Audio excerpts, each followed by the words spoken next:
آؤ رب سے جنت مانگے، اس سے عالی بہشت مانگے، عزت مانگے، شوکت مانگے، دو جہاں میں الحمد للہ رب العالمین والصلاة والسلام على سید الانبیاء والمرسلین وعلى آلہ واصحابہ اجمعین، اما بعد فقد قال الله تبارك وتعالى في القرآن المجيد والفرقان الحميد. فأعوذ بالله من الشيطان الرجيم. بسم الله الرحمن الرحيم. إن الذين قالوا ربنا الله ثم استقاموا تتنزل عليهم الملائكة ألا تخافوا ولا تحزنوا وأبشروا بالجنة التي كنتم توعدون. نحن أولياؤكم في الحياة الدنيا وفي الآخرة ولكم فيها ما تشتهي أنفسكم ولكم فيها ما تدعون نزلا من غفور رحيم. وقال تعالى في مقام آخر: مستهم البأساء والضراء وزلزلوا حتى يقول الرسول والذين آمنوا معه متى نصر الله ألا إن نصر الله قريب. صدق الله العظيم. اللهم صل على سيدنا محمد وعلى آل سيدنا محمد أفضل صلواتك بعدد كلماتك وبارك وسلم. اللهم صل على سيدنا محمد وعلى آل سيدنا محمد أفضل صلواتك بعدد كلماتك وبارك وسلم. اللهم صل على سيدنا محمد وعلى آل سيدنا محمد أفضل صلواتك بعدد كلماتك وبارك وسلم. اللہ تبارک و تعالیٰ نے جو یہ ہمیں زندگی عطا کی ہے، یہ زندگی برائے بندگی ہے، بندگی عبادت، اللہ کے احکامات کی فرمانبرداری اور اس کے حکم کو ماننا. تو یہ جو بندگی کا مرحلہ ہے اور یہ جو دنیا ہے، یہ امتحان گاہ ہے. کبھی امتحان ہلکے ہوتے ہیں، کبھی امتحان سخت ہوتے ہیں. جس طرح سے ہم دیکھتے ہیں کہ کبھی پیپر جو ہے آسان آتا ہے اور کبھی بچوں کے پیپر جو ہے بہت سخت ہوتے ہیں. اسی طرح سے یہ زندگی جو ہے اللہ تبارک و تعالیٰ نے جو دی ہے ہمیں، اور یہ دنیا دیا ہے جس کے اندر بھی ہمیں، کیونکہ یہ پوری زندگی ہی امتحان ہے اور یہ دنیا امتحان گاہ ہے. تو کبھی امتحان چھوٹے ہوتے ہیں اور کبھی بڑے ہو جاتے ہیں، یعنی سخت ہو جاتے ہیں. اب ان پیپر کے سخت ہونے پر، یعنی جب ہماری زندگی میں مشکلیں، پریشانیاں، آلام، مصیبتیں، مصائب آنے لگ جائیں تو اس پر ہمیں آہو بھکا نہیں کرنا چاہیے، ہمیں چیخ و پکار نہیں کرنا چاہیے، بلکہ ہمیں صبر کرنا چاہیے. کبھی امتحان ہوتا ہے بیماری کی حالت کہ اللہ تبارک و تعالیٰ بیمار کر دیا، ہم بیمار ہو گئے، تو اس پر ہمیں شکوے نہیں کرنا چاہیے، شکایت نہیں کرنا چاہیے، بلکہ ہمیں صبر کرنا چاہیے. جب ہم صبر کریں گے تو اللہ تبارک و تعالیٰ ہمیں اجر عطا کرے گا. ہم نے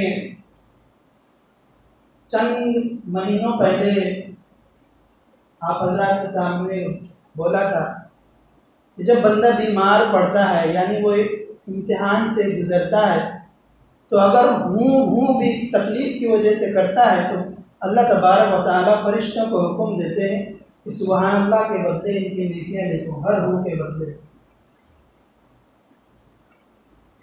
اگر یہ سانسیں لیتا ہے تو اللہ تبارک و تعالیٰ اپنے فرشتوں کو حکم دیتا ہے کہ اللہ کے راستے میں خرچ کرنے کا جو ہے ان کو ثواب لکھو ان کا. تو یہ اسی وقت ہے جب ہم صبر کریں. اگر آہو بکا کریں گے، شکوے شکایت کریں گے، تو پھر اللہ تبارک و تعالیٰ کا جو وعدہ ہے وہ وعدہ ہم اس کے لائق نہیں رہیں گے. تو ہم بتلا رہے تھے کہ یہ زندگی، یہ دنیا امتحان گاہ ہے، تماشا گاہ نہیں ہے، سیر گاہ نہیں ہے، سیر و تفریح کے لیے نہیں ہے، گھومنے اور پھرنے کے لیے نہیں ہے، بلکہ سراسر یہ امتحان ہے. امتحانات آتے رہتے ہیں اور جاتے رہتے ہیں. کبھی تنگی ہے، کبھی فراخی ہے، کبھی راحت ہے، سکون ہے، اطمینان ہے، اور کبھی پریشانیاں ہیں، مصائب آلام ہیں. تو یہ تو ہماری زندگی کا حصہ ہے. اس پر ہمیں زیادہ وہ کرنے کی ضرورت نہیں ہے، بلکہ ہمیں صبر اور استقامت، ہم ڈٹ جائیں، جم جائیں، کھڑے ہو جائیں، ہم ٹس سے مس نہ ہو ایمان پر، اسلام پر، قرآن پر، رسول کے فرمودات پر، آپ صلی اللہ علیہ وسلم کی طریقۂ زندگی پر ہم ڈٹ جائیں تو ہی اللہ کا وعدہ ہم اس کے مستحق ہوں گے. اللہ تبارک و تعالیٰ نے اسی کا قرآن میں کہا ان الذین قالوا ربنا اللہ، کہ وہ لوگ جنہوں نے کہا کہ اللہ ہمارا رب ہے، ثم استقاموا، پھر اس پر ڈٹ گئے، یہ جم گئے، یہ ہلے نہیں. ایک بہت بڑے اللہ والے گزرے ہیں، حضرت سری سقطی رحمۃ اللہ علیہ. ایک مرتبہ باہر نکلے، ایک درخت کے نیچے آرام کرنے لگ گئے. قیلولہ کا دوپہر کا وقت تھا. قیلولہ کرنے لگ گیا. تھوڑی دیر کے بعد آنکھ کھلی تو آواز آ رہی ہے، یا سری کن مثلی، کہ اے سری میری طرح ہو جا، میری طرح بن جا. یہ سری سقطی رحمۃ اللہ علیہ گھبرا کر اٹھے کہ آواز کہاں سے آ رہی ہے، تو دیکھا درخت سے آواز آ رہی ہے. تو انہوں نے پوچھا کیف اکون مثلک، میں تیری طرح تیرے مثل کیسے ہو سکتا ہوں؟ تو ایک درخت ہے، میں انسان ہوں، تو بتلانا کیا چاہتا ہے؟ تو درخت سے آواز آئی ان الناس یرموننی بالحجارہ، کہ لوگ جو ہے مجھے پتھر مارتے ہیں، ڈھیلے مارتے ہیں، اور میں اس کے بدلے پھل دیتا ہوں ان کو. یعنی درخت کے اوپر اگر پتھر مارے پھل ہو تو وہ پھل گرتا ہے. تو آپ ایسے بن جائیں کہ اگر کوئی تکلیف پریشانی اگر کوئی ڈالے، کوئی راستے میں روڑے اٹکائے، کوئی گالیاں دے، کوئی مارے، تو آپ اس کے بدلے میں اینٹ کا جواب پتھر سے نہ دیا کریں، بلکہ پھول سے دیا کریں اور پھل سے دیا کریں. کیونکہ تھے یہ اللہ والے، ان کو فراست حاصل تھی. مومن کی جو فراست ہے، جسے تعلق سے اللہ کے نبی صلی اللہ علیہ وسلم نے فرمایا تھا اتقوا فراست المومن، مومن کی فراست سے، ان کے ذہن کی پہنچ سے تم بچو. یعنی فَإِنَّهُ يَنْظُرُ بِنُورِ اللَّهِ، کہ وہ جو مومن جو دیکھتا ہے وہ اللہ کے نور سے دیکھتا ہے. یعنی بعض مرتبہ ایسے حالات اور سچویشن پیدا ہو جاتے ہیں کہ سامنے والے کو سمجھ میں نہیں آتا، لیکن جس کا یقین بنا ہوا ہوتا ہے، ایمان بنا ہوا تھا، اس کو سمجھ میں آ جاتا ہے یہ مسئلہ کہ کیا ہے، کس نے کرایا ہوگا، کس نے کیا ہوگا، کس کو فائدہ ہے اس میں، وہ مومن سمجھ جاتا ہے. آپ بھی اشارے میں سمجھ گئے ہوں گے ہم اشارہ کدھر کرتے ہیں. تو یہ فراست مومن کی مثال اللہ کے نبی صلی اللہ علیہ وسلم نے دی ہے. تو ان کو فراست حاصل تھی. انہوں نے درخت سے پوچھا اچھا یہ بتلا کہ تو مجھے درس دے رہا ہے کہ لوگ مجھے پتھر مارتے ہیں تو میں پھل دیتا ہوں، تو میں بھی ویسا کروں تیری طرح، لیکن یہ بتلا جب تیرے اندر اتنی خوبیاں ہیں، اتنی اچھائی ہے، تو پھر تیرا انجام برا کیوں ہے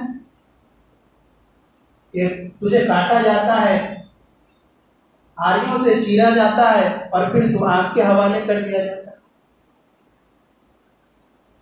درخت سے آواز آ رہی ہے کہ ایسا ہی میرے اندر ہے خوبیاں، لوگ میری چھاؤں حاصل کرتے ہیں، میرے پاس آ کر کے سکون حاصل کرتے ہیں، میں پھل دیتا ہوں، سب کچھ بڑی خوبیاں ہیں. اللہ کے سامنے کھڑا ہوتا ہوں تو ہمیشہ تو درخت کھڑا ہی ہوتا ہے، اللہ جیسے ہم نماز میں کھڑے ہوتے ہیں پہلے، لیکن میرے اندر ایک خامی ہے، ایک خرابی ہے، وہ کیا ہے؟ تو درخت نے کہا کہ جب ہوائیں چلتی ہیں تو میں بھی درخت کے ساتھ ہا کذا وہا کذا ہلنے لگ جاتا ہوں۔ یعنی ہم جو بولتے ہیں جدھر کی ہوا ادھر کو چلو، درخت نے کہا کہ چونکہ ہوا ادھر سے ادھر کرتی ہے تو میں بھی ادھر سے ادھر ہوتا ہوں، اسی لیے اللہ تبارک و تعالیٰ تو یہ میری خامی جو ہے پسند نہیں آئی اور پھر مجھے آگ کے حوالے کر دیا ہے۔ ہمارے لیے درس ہے، ہمارے لیے عبرت ہے، ہمارے لیے سبق ہے اس میں کہ خواہ کیسے بھی حالات پیدا ہو جائیں، لوگ جو ہے بہترین سے بہترین مثالیں پیش کرنے لگے، بھائی اگر تم دین کے راستے پہ چلو گے تو وہیں ٹھہرے رہ جاؤ گے، آؤ روشن خیالی کی طرف، لبرلزم کی طرف آؤ، روشن خیالی کی طرف آؤ اور دنیا کے ساتھ قدم سے قدم ملا کر کے چلو۔ تو کیا ہم اپنے دین کو پس سے پشت ڈال دیں؟ ہم اپنے دین کو چھوڑ دیں؟ اسی کو استقامت کہتے ہیں کہ اگر آپ ڈٹ جائیں، خواہ دنیا کہیں سے کہیں پہنچ جائے، آپ اسلام کے دامن کو نہ چھوڑیں، حالات کتنے ہی ناگوار ہو جائیں، ناسازگار ہو جائیں، لیکن آپ اپنے اسلام کے دامن کو ہرگز نہ چھوڑیں۔ جنہوں نے اس کو پکڑا ہے اللہ تبارک و تعالی نے اس دنیا میں بھی ان کو چمکایا اور آخرت میں بھی چمکایا ہے۔ پریشانیاں آتی رہتی ہیں، مصیبتیں آئیں گی، آلام آئیں گے، امتحانات ہوں گے۔ اللہ کے نبی صلی اللہ علیہ وسلم اور صحابہ نے کیسی کیسی آزمائشیں سہی ہیں، کیسے کیسے امتحانات دیے ہیں۔ قرآن کریم نے نقشہ کھینچا ہے، مستہم البأسا، ان کو تنگی نے گھیر لیا، والضراء، تکلیفوں نے ان کو چاروں طرف سے گھیر لیا، وزلزلوا، اور بالکل ہلا دیے گئے، ہو جھنجھوڑ دیے گئے جو رسول آتے تھے، حتیٰ یقول الرسول، یہاں تک کہ رسول کہنے لگے متی نصر اللہ، اللہ کی مدد کب آئے گی۔ صحابہ کے سلسلے میں بھی آیا ہے، صحابہ دیگر رسول کے سلسلے میں تو زلزلو صرف آیا ہے، لیکن صحابہ کے اور نبی صلی اللہ علیہ وسلم کے بارے میں آیا زلزلو زلزالا شدیدا، 3 لفظ آئے ہیں۔ سخت آزمائشیں، لوگوں نے بائیکاٹ کر دیا، لوگوں نے بات کرنا تک بند کر دیا، کھانا پینا بند کر دیا، بیچنا بند کر دیا، گھروں سے نکال دیا ان کو، صحابہ کو، لیکن وہ کیا اسلام سے پھر گئے؟ آج ہمارے ملک میں بھی وہی حالات ہیں، ہمارے خلاف ہوائیں چل رہی ہیں، لیکن ہمیں ہوا کے ساتھ ہلنا نہیں ہے بلکہ استقامت کا ثبوت دینا ہے۔ خواہ حالات کتنے خراب ہو جائیں، ہمیں ڈٹ جانا ہے، جب ہم ڈٹ جائیں گے تبھی اللہ کے یہاں ہم کامیاب ہوں گے۔ آپ نے فرعون کے گھر میں جو نوکرانی تھی مشاطہ، اس کا بھی واقعہ سنا ہوگا، اس کی بیٹی کو کنگھی کر رہی ہے، اچانک سے کنگھی گر جاتی، وہ موسیٰ کے رب کا نام لے کر کے اٹھاتی ہے، بیٹی جا کر کے فرعون کو انفارم کرتی ہے کہ یہ تو آپ کو الہ، آپ معبود مانتے ہی نہیں۔ فرعون جلال میں آتا ہے، بلاتا ہے، تیرا ایسا ماننا ہے؟ ہاں میں موسیٰ کے رب پر ایمان رکھتی ہوں، دیکھ لے تیرا انجام برا ہونے والا ہے۔ درباریوں کو بلایا، کپڑے اتروایا، اس کو لہو لہان خون میں کیا، اس کے باوجود وہ ہلی نہیں، ٹس سے مس نہیں ہوئی۔ درباریوں نے مشورہ دیا، اس کی بیٹی ہے، چھوٹی سی دودھ پیتی ہے، پہلے اس کو اس کے سامنے ذبح کرو، ممکن ہے کہ یہ اپنے ایمان سے پھر جائیں، اسلام سے دور ہو جائیں، ایمان سے دور ہو جائیں، اللہ سے دور ہو جائے۔ بیٹی چھوٹی ننھی سی بچی کو لایا جاتا، اس کے سینے پر لٹایا جاتا، وہ دودھ پینے لگتی ہے اور اس کے سامنے اس کو ختم کر دیا جاتا، تب بھی بولتی ہے میں ہلوں گی نہیں، میں نے جو اسلام کا کلمہ پڑھا ہے، اللہ کا کلمہ پڑھا ہے، جو چاشنی مجھے ملی ہے اس سے میں ہلوں گی نہیں، ہٹوں گی نہیں۔ ہم ہوتے بہانے کر دیتے، آخرکار ان کو بھی شہید کر دیتے اور اس کی ماں کو بھی۔ اللہ کے نبی صلی اللہ علیہ وسلم سفر معراج میں ایک جگہ سے گزر ہوا، بہت ہی بہترین اور انوکھی خوشبو آئی۔ جبریل امین سے پوچھا، جبریل یہ کیسے خوشبو ہے؟ جبریل امین نے کہا، یا رسول اللہ، یہ فرعون کے گھر کی اسی نوکرانے کی قبر کا مقام ہے، یہاں پہ قبر ہے، وہیں سے خوشبو آ رہی ہے۔ فرعون گھر گیا، اپنی بیوی آسیہ سے کہا، استقامت دیکھیے کہ جب استقامت دکھائی انہوں نے، ڈٹے رہے، جمے رہے، حالات سے سمجھوتا نہیں کیا، بلکہ اپنے اسلام پر، ایمان پر ڈٹی رہی، تو اللہ کے نبی 150 سال کے بعد بھی خوشبو محسوس کر رہے ہیں۔ فرعون اپنے گھر میں آتا ہے، کہتا ہے کہ آج میں نے یہ کام کیا۔ بیوی کہتی ہے، تو نے برا کیا، تو اس کو کیا، میں بھی موسیٰ کے رب پر ایمان ہے۔ فرعون دل ملا گیا اور کہنے لگا اپنے درباریوں کو بلا کر کے، دیکھو فرعون کا جادو، یہ موسیٰ کا جادو یہاں بھی چل گیا، میرے گھر کو ہی بہتا ہے۔ درباریوں کو بلاتا ہے وہ، اور اس کو ایک مجرمہ کی شکل میں تمام درباریوں کے سامنے پیش کرتا ہے۔ وہی عورت جو ابھی چند منٹ پہلے تک لوگ اس کی طرف نظر نہیں کرتے تھے، دیکھتے نہیں تھے کہ یہ فرعون کی بیوی ہے، اس کی عزت ہے، اس کا جلال ہے، اس کا روب ہے، اس کا مرتبہ ہے، لیکن ابھی درباریوں کے سامنے مجرمہ بن کر کھڑی ہے۔ فرعون کہتا ہے، تو مان جا میری بات، مجھے معبود مان لے، ورنہ دے تیرے بھی کپڑے اترواؤں گا تجھے، فقض ما انت قاض، جو کرنا ہے کر لے، میں نہیں ہٹنے والی ہوں، یہ استقامت ہے۔ چنانچہ کپڑا اتروا دیا جاتا ہے، وہ جو ابھی ہزاروں اور لاکھوں کے ڈریس میں تھی، ابھی ننگی کھڑی ہوئی ہے، لیکن اسلام اور ایمان سے سمجھوتا کرنا گوارا نہیں کر رہی ہے۔ چنانچہ پھر اس کو سزائیں دی جاتی ہیں، اور سزا اس طرح کہ محل کی طرف اس کا رخ کیا جائے، محل کو دیکھے تاکہ اس کو یاد آ جائے کہ بھائی اس میں آرام جو ہے، سکون جو ہے، اطمینان جو ہے، وہ اس کو معبود ماننے میں ہے۔ لیکن یہ بندی تب بھی اپنے ایمان سے سمجھوتا نہیں کرتی ہے۔ وہیں پر جب اس کو شہید کیا جاتا ہے، دعا کرتی ہے۔ قرآن کریم کے 28ویں پارے میں پروردگار نے بڑا ہی عمدہ نسخی جو ہے نقشہ کھینچا ہے۔ فرمایا کہ انہوں نے، یا رب، یہ مجھے اپنے محل کی، فرعون جو ہے اپنے محل کی جو ہے ہمیں یہ دے رہا ہے، لالچ دے رہا ہے، پروردگار رب ابن لی عندک بیتا فی الجنہ، اس کے بدلے مجھے جنت میں اپنا ایک گھر بنا دے۔ 28ویں پارے کے بالکل آخر میں، وَنَجِّنِي مِن فِرْعَوْنَ وَعَمَلِهِ وَنَجِّنِي مِنَ الْقَوْمِ الظَّالِمِينَ، مجھے فرعون اور اس کے جو ماننے لوگ ہیں اس سے نجات دے۔ فرعون کو ٹھکراتی ہے جو بادشاہ ہے اور معبود بنا پھر رہا ہے، اور محل کو ٹھکراتی ہے، تو پروردگار قرآن میں آج بھی آیت گواہی دے رہی ہے، جو ہے جنت میں اس کے لیے کیا ہے، محل تیار کیا ہوا ہے۔ حضرت خدیجہ الکبریٰ رضی اللہ عنہ، جو آپ صلی اللہ علیہ وسلم کی پہلی بیوی، وفات کا وقت ہے، رسول اللہ صلی اللہ علیہ وسلم اپنی بیوی سے کہتے ہیں کہ تم جا رہی ہو، میری بیویوں سے سلام کہہ دینا۔ وہ چونک اٹھتی ہیں کہ یا رسول اللہ، میں آپ کی پہلی بیوی ہوں اور آپ کہہ رہے ہیں کہ میری بیویوں سے سلام کہہ دینا، سمجھ میں نہیں آئی بات۔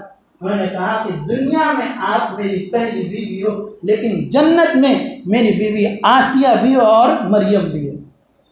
فرعون کو، بادشاہ کو ٹھکرایا تو جو محبوب کائنات ہے، جن کے وجود سے ہمیں یہ دنیا ملی ہے، جن کے صدقے سے ہم آج دنیا میں اپنی زندگی گزار رہے ہیں، ان کا دامن مل رہا ہے۔ فرعون کو ٹھکرائیے، دنیا کو آپ ٹھکرائیے، آخرت آپ کی ہوگی۔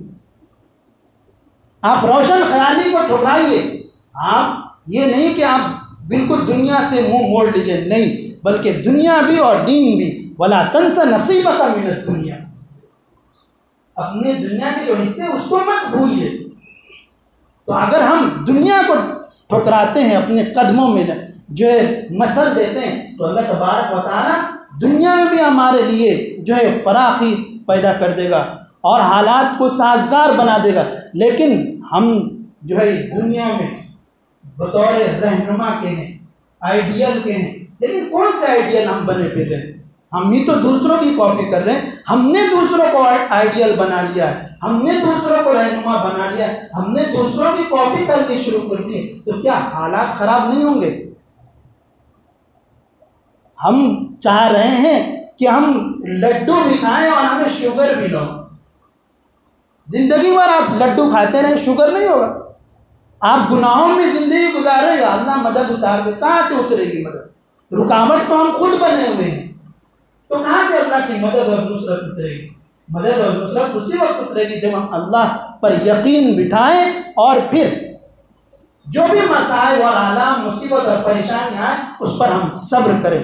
جب صبر کریں گے تو ہی اللہ تبارک و تعالی ہمیں دنیا میں بھی سرخرو کرے گا، کامیاب کرے گا، فتح و ظفر ہماری قدم بوسی کرے گی۔ اگر ہم نے دنیا میں آئیڈیل کی زندگی نہیں گزاری، اگر رہنما کے طور پر نئی زندگی گزاری، اگر ہم نے دوسروں کی کاپی کی، تو اللہ تبارک و تعالی قرآن میں کہتا ہے نسوا اللہ، انہوں نے اللہ کو بلا لیا، ہم نے بھی ان کو بلا لیا۔ ہم نے واقعی اللہ کو بلایا ہوا، اسی لیے تو حالات اتنے خراب ہو رہے ہیں۔ کب ہم اللہ کی طرف لوٹیں گے؟ قرآن ہم سے چیخ چیخ کر کہہ رہا ہے این تذہبون، مومنو تم کدھر جا رہے ہو؟ کہاں جا رہے ہو؟ تمہیں جانا چاہیے جنت کے راستے پر، تمہیں اسلام کے راستے پر، قرآن کے راستے پر چلنا چاہیے۔ تم کہاں دنیا کی طرف جا رہے ہو؟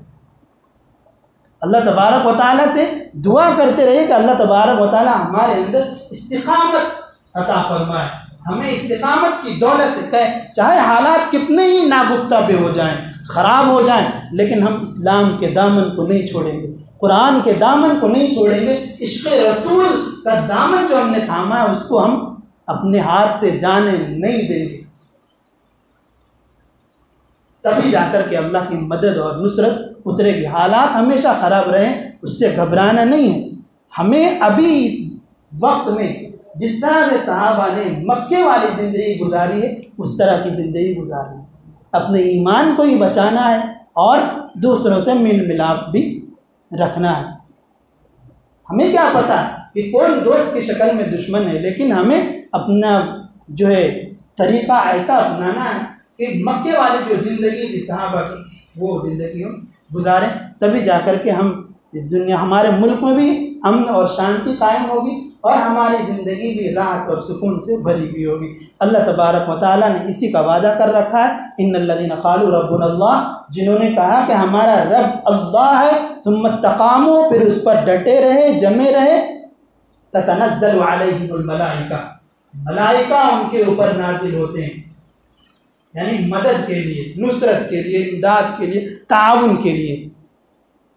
اور کیا کہتے ہیں؟ اللہ تخافوا، خوف مت کرو، ولا تحزنوا، غمگین اور رنجیدہ نہ ہو،